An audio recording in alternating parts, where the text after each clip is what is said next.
Hi friends, welcome to Saritha's vlog. எல்லோரும் எப்படி இருக்கீங்க? நல்லா இருக்கீங்களா? சிறகடிக்க ஆசையில் வந்து பார்த்தீங்கன்னா என்ன நடந்துச்சுன்னா, இப்போ வந்து வக்கீலை வச்சு எவ்வளோதான் பேசி பார்க்குறாங்க, நம்ம ஜீவாவும் பேசி பார்க்குறாங்க, எப்படியாவது எஸ்கேப் ஆகிடலான்னு பார்க்குறாங்க. ஆனால் ரோகிணி வந்து எப்படியோ சண்டை பிடிச்சி கடைசியாக பணத்தை கொடுத்தாலே ஆச்சுங்கிற மாதிரி அவங்க பேசிகிட்டு இருக்காங்க. வக்கீலும் சொல்கிறாரு, நீங்கள் வந்து இதை முடிச்சு விடாமல் இப்போ நீங்கள் ஊருக்கு போகவும் முடியாது. ஏன்னா வந்து இது கோர்ட்டுக்கு இந்த கேஸ் போணுச்சுன்னா கண்டிப்பாக அவங்கள வந்துட்டு உங்கள் பாஸ்போர்ட்டை வந்துட்டு அவங்க கட் பண்ணிவிடுவாங்க. நீங்கள் ஊருக்கும் போக முடியாது, வீண் பிரச்சனையில் மாட்டிக்கிட்டு நீங்கள் ஜெயிலுக்குள்ளே தான் போகணும். அதனால் வந்து நீங்கள் பணத்தை செட்டில்மெண்ட் பண்ணுறது தான் கரெக்டு அப்படின்னோடனே, என்ன சார் நீங்கள் என்ன காப்பாற்றுவீங்கன்னு பார்த்தாக்கா நீங்கள் என்கிட்டேருந்து வாங்கி அவங்கள்ட்ட கொடுக்க பார்க்குறீங்க அப்படிங்கிறாங்க ஜீவா. அதெல்லாம் கிடையாது, உங்கள் பணத்தையா நீங்கள் கொடுக்க போகிறீங்க? அவர்கிட்டருந்து திருடிட்டு போன பணம் தானே, அங்கே பேசுகிற மாதிரியே என்கிட்ட பேசுகிறீங்க அப்படின்ட்டு வக்கீல் சொல்கிறாரு.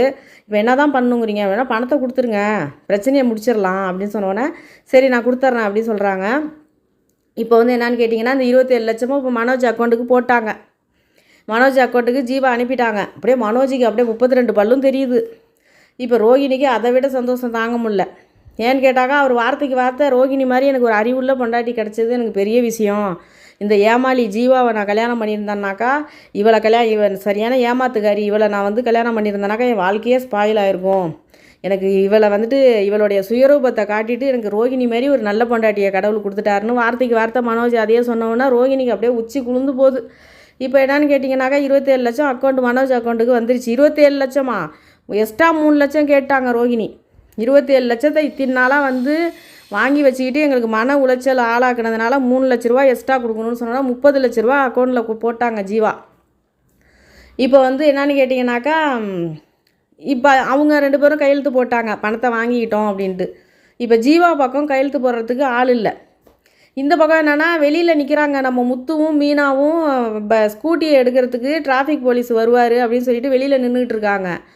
அப்போ வந்து பார்த்திங்கன்னா, இவர் என்ன பண்ணுறாரு, நம்ம ஜீவாவை வந்து வெளியில் கூப்பிட்டு வராரு. கான்ஸ்டபிள் வெளியில் கூப்பிட்டு வந்துட்டு எப்படியாவது கையெழுத்து யார்ட்டையாவது சாட்சி கையெழுத்து வாங்கணும்னு பார்த்துக்கிட்டு இருக்காங்க. அப்போ வந்து முத்துவும் மீனாவும் பார்த்தோன்னே ஜீவாவை பார்த்துட்றாரு முத்து. மேடம் நீங்கள் என்ன இங்கே அப்படின்னோடனே, இல்லை ஒரு விஷயமா இங்கே வந்தேன் அப்படின்னோடனே, ஓ அந்த ப்ராப்பர்ட்டி வாங்குறேன் நீங்கள் அது விஷயமாவா அப்படின்னு கேட்குறாரு. இல்லை ஒரு குடுக்கல் வாங்கல் பிரச்சனைப்பா, அதெல்லாம் பணம் கொடுத்து செட்டில்மெண்ட் பண்ணியாச்சு, அதுக்கு சாட்சி கையெழுத்து போடணும், அதுக்கு தான் ஆள் இல்லை, நீ போட்டுட்டீங்கன்னா இப்போ இந்த கேஸ் முடிஞ்சு இவங்க இன்ஸ்பெக்டர் அனுப்பி விட்ருவாரு, அதுக்கு அடுத்தது உன்னோட கேஸ் தான் பார்ப்பாருன்னு சொன்னோன்னே முத்து வந்து, நான் என்ன பிரச்சனைன்னு தெரியாமல் நான் எப்படி கையெழுத்து போகிறேன்? அதெல்லாம் பிரச்சனையே ஒன்றும் இல்லைப்பா, பிரச்சனை முடிஞ்சதுக்கு தான்ப்பா கையெழுத்து அப்படின்னு சொல்லி அவர் சொன்னோன்னே, இவரும் அதை படித்து பார்க்கலாம் முத்து கையெழுத்து போட்டுடுறாரு. ஜீவா சைடில் முத்து கையெழுத்து போட்டுடுறாரு. யாரும் உள்ளே போய் பார்க்கவே இல்லை. சரின்னு சொல்லிட்டு ஜீவா வந்து ரொம்ப நன்றின்னு சொல்லிட்டு உள்ளே போயிடுறாங்க. இப்போ இந்த பக்கம் என்னென்னா, டிராஃபிக் போலீஸ் வராரு.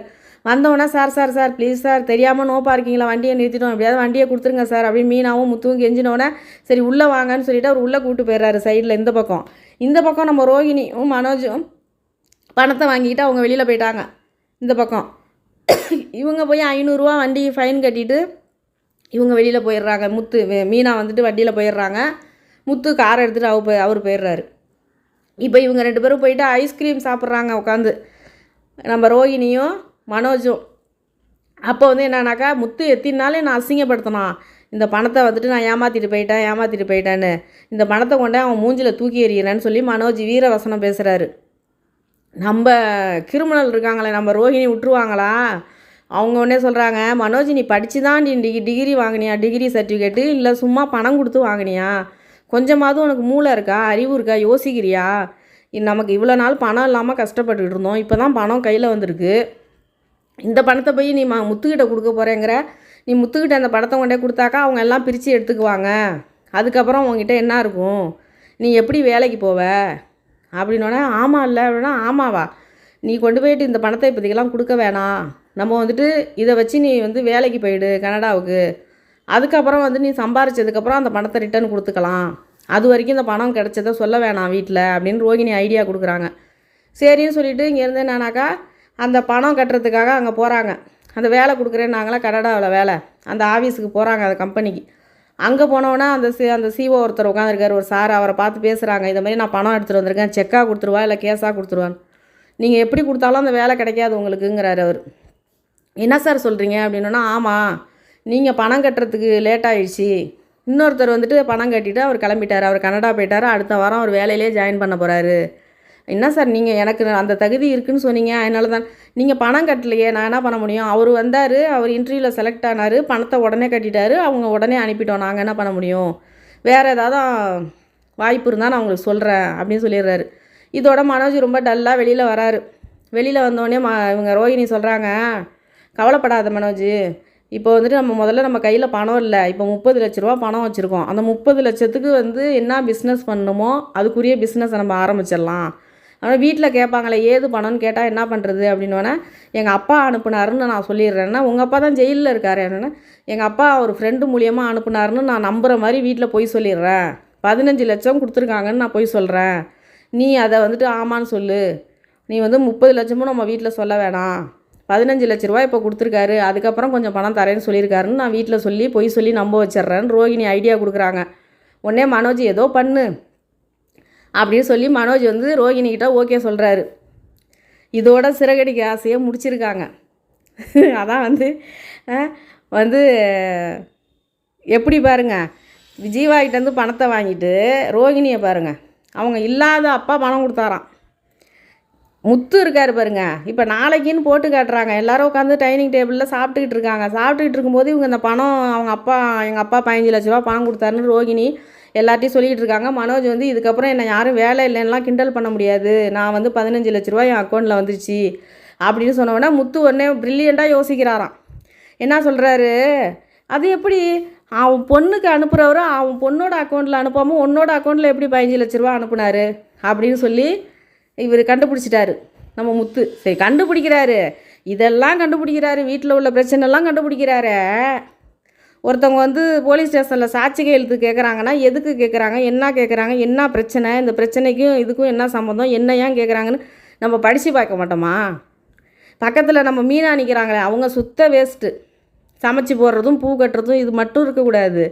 ஒரு கையெழுத்து நம்ம புருஷனை கேட்குறாங்களே அது எதனால் படித்து பாருங்கள், என்ன பிரச்சனை, இல்லை நாங்கள் உள்ளே வந்து இன்ஸ்பெக்டர்கிட்ட கேட்டுட்டு தான் நாங்கள் போடுவோம், ஏதாவது ஒன்று இருக்கணும்ல. கனடாவிலேருந்து ஒருத்தவங்க காரில் வந்தாங்கங்கிறதுனால உடனே நம்பிட முடியுமா? அவங்க என்ன பிரச்சனையில் அந்த கையெழுத்து கேட்குறாங்கன்னு நம்ம யோசிக்க வேணாவா? முத்துவும் சரி மீனாவும் சரி எதுவுமே யோசிக்கிறது கிடையாது. இப்போ பாருங்கள், இப்போ இந்த 27 லட்சத்தை வந்துட்டு நல்லா அல்வா துண்டு மாதிரி நம்ம ரோஹிணி கையில் போயிடுச்சு பணம், நம்ம மனோஜிக்கிட்ட இருக்குது, அவங்க ஏதோ பண்ணுறாங்க, அது ஓகே. இவர் வீட்டில் உள்ள இப்போ சின்ன சின்ன பிரச்சனையெல்லாம் பார்த்துட்டு பெரிய பிரச்சனையெல்லாம் விட்டுறாரு முத்து. இப்போ இந்த 27 லட்சம் கிடச்சிது, இந்த ஜீவாகிட்டேருந்து வாங்கினாங்க, காணாமல் போன பணம் கிடச்சிருச்சின்னு முத்து கண்டுபிடிக்கணும். முத்து கண்டுபிடிக்க போகிறாரா இல்லை மீனா கண்டுபிடிக்க போகிறாங்கங்கிறது தெரில.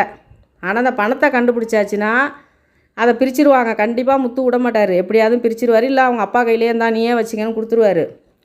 ஆனால் அதை எப்படி கண்டுபிடிப்பாங்கங்கிறது தான் தெரில. ஆனால் ரோஹிணியை பார்த்தீங்களா எவ்வளோ கிரிமினலாக யோசிக்கிறாங்கன்னு பார்க்கலாம். பணத்தை வச்சு நல்லபடியாக பிஸ்னஸ் பண்ணால் பரவாயில்ல, பின்னாடி கொடுத்துர்லான்னு சொல்லியிருக்காங்க, பார்க்கலாம். ஆனால் அவங்களுடைய மைண்ட் செட் எப்படின்னா, எப்படியாவது அதான் பணத்தை திருடியாச்சு, பணத்தை தூக்கிட்டு ஒருத்தி ஓடி போயிட்டா, அந்த பிரச்சனை வீட்டில் மறந்துட்டாங்க. அந்த பணம் இனிமேல் கிடைச்சா என்ன கிடைக்காட்டி என்னான்னு விட்டுட்டாங்க. அந்த பணம் நம்ம கையில் வந்துருச்சு லம்பா, அவ்வளோதான் முடிஞ்சு போச்சுங்கிற மாதிரி ரோஹிணி ஐடியா பண்ணியிருக்காங்க. பார்க்கலாம் என்ன நடக்குதுங்கிறத நம்ம வெயிட் பண்ணி பார்க்கலாம். இதோட முடிச்சிருக்காங்க இன்றைக்கி சிறகடிக்க ஆசையை. பிஸ்னஸ் பண்ண போகிறாங்களாம், 15 லட்ச ரூபா வந்திருக்குன்னு போய் சொல்லிவிட்டு இப்போ பிஸ்னஸ் ஸ்டார்ட் பண்ண போகிறாங்களாம். அந்த 30 லட்சத்துக்கு என்ன பிஸ்னஸ் பண்ண முடியுமோ அதை ஸ்டார்ட் பண்ண போகிறாங்களாம் நம்ம ரோஹிணி. ஒருவேளை சொந்தமாக பார்லர் திரும்ப ஓப்பன் பண்ண போகிறாங்களா என்னங்கிறது தெரில. பார்க்கலாம் என்ன நடக்க போகுது, ஏது நடக்க போகுதுங்கிறத நம்ம வெயிட் பண்ணி பார்க்கலாம். சிறகடிக்க ஆசையில் இன்றைக்கி இதுதான் நடந்துச்சு. இந்த வீடியோ உங்களுக்கு பிடிச்சிருந்தா லைக் பண்ணுங்கள், ஷேர் பண்ணுங்கள், மறக்காமல் சப்ஸ்கிரைப் பண்ணுங்கள். நன்றிங்க.